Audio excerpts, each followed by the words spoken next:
Shalom. I'm Leah Rachel Berkowitz. I am the rabbi of Congregation Kol Ami in Elkins Park, Pennsylvania, and I'm also the author of The World Needs Beautiful Things. This is a picture book. It's illustrated by Danielle Fabry, printed by Carbon Publishing, and distributed by our friends at PJ Library. And we are so grateful for them right now because it means we have lots of books to read when we are stuck at home, a lot of us.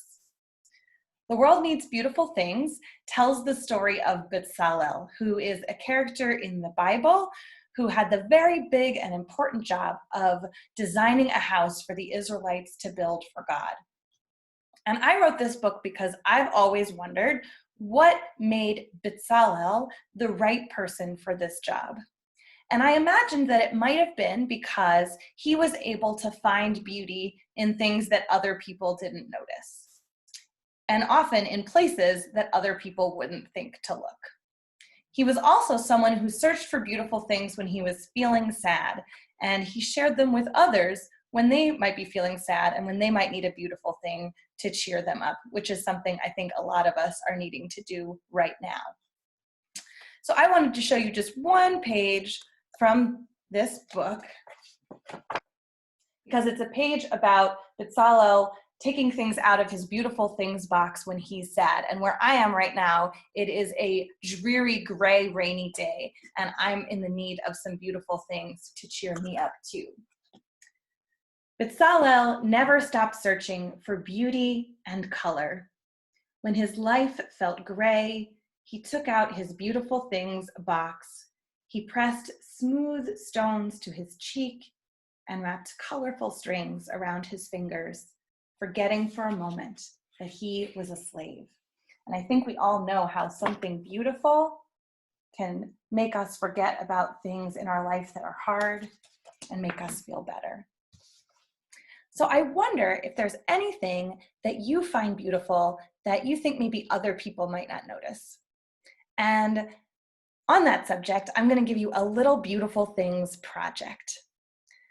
I want you to find or think about something that you think is beautiful that other people might not notice. It can be something that you're seeing right now. It can be something that you saw a while ago, or it can be something you hope to see soon. And there's a couple of ways you can capture this beautiful thing. If you can have a beautiful things box, you can make a box to keep your beautiful things in. Now would be a great time to do that. Or you can draw a picture of your beautiful thing. You can write a story about your beautiful thing, which is especially helpful if it's something that you're not seeing right now. Or if you have an adult nearby with a camera or a phone, you can take photographs of your beautiful thing. So I wanted to show you a few beautiful things that I've found in the last few weeks.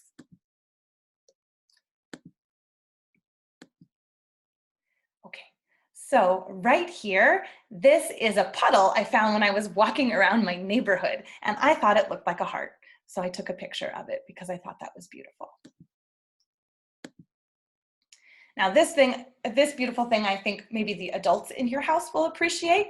I did the laundry, and for the first time maybe ever, all the socks matched. So I thought that seeing 7 pairs of matching socks on my bedspread was very beautiful. It made me very happy. And that's another example of how a beautiful thing might be beautiful to you and special to you, and maybe wouldn't be beautiful or special to somebody else, but it's still important to notice it. These are my niece's feet. And I'm a little sad because I don't get to see her as often as I had hoped I would, but I get pictures of her every day and I love to look at her little feet. Now this I thought was a little bit funny. I was taking another walk around my neighborhood, and this was actually getting ready to go to the garbage, and it used to be a planter that held other beautiful things like plants and flowers, but it looks like it broke. But it used to be a frog, and I just thought that was so delightful and sweet, and it brightened my day, so I took a picture of it.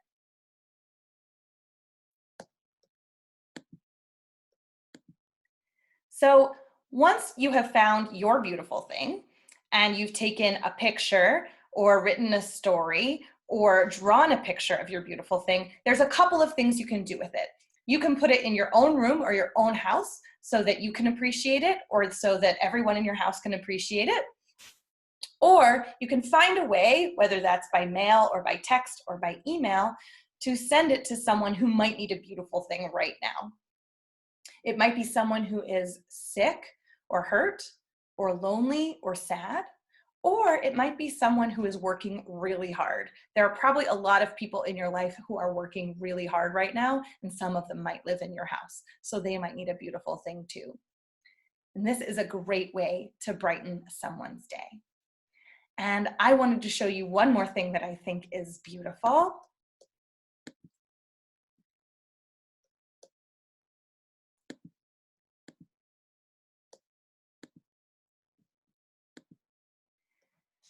This is the cover of my next book for children, which is called Queen Vashti's Comfy Pants. And it will come out next year, just in time for the Jewish holiday of Purim, which is when we tell the story of Queen Vashti, who would not come to the king's party.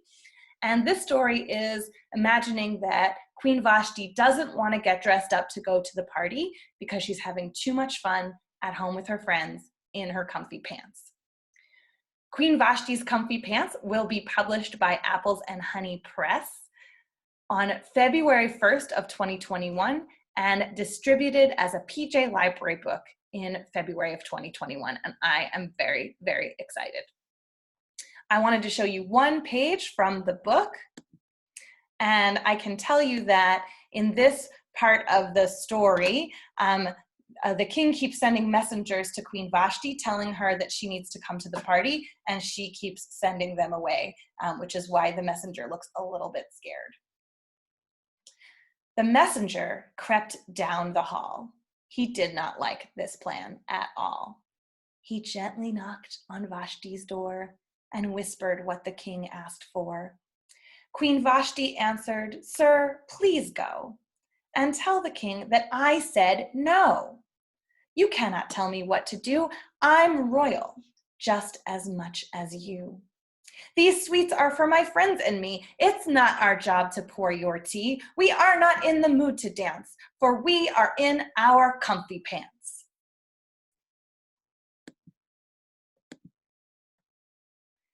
So many of us are spending a lot of time at home in our comfy pants right about now. So another thing that you can do while you're at home is to have a comfy pants tea party like Queen Vashti did. And that is actually what I'm going to do right now. This is my favorite mug, and I'm going to get some tea and have a comfy pants tea party. And I am sending you all lots of love and good wishes for a happy week with the comfiest of pants and the most beautiful of things.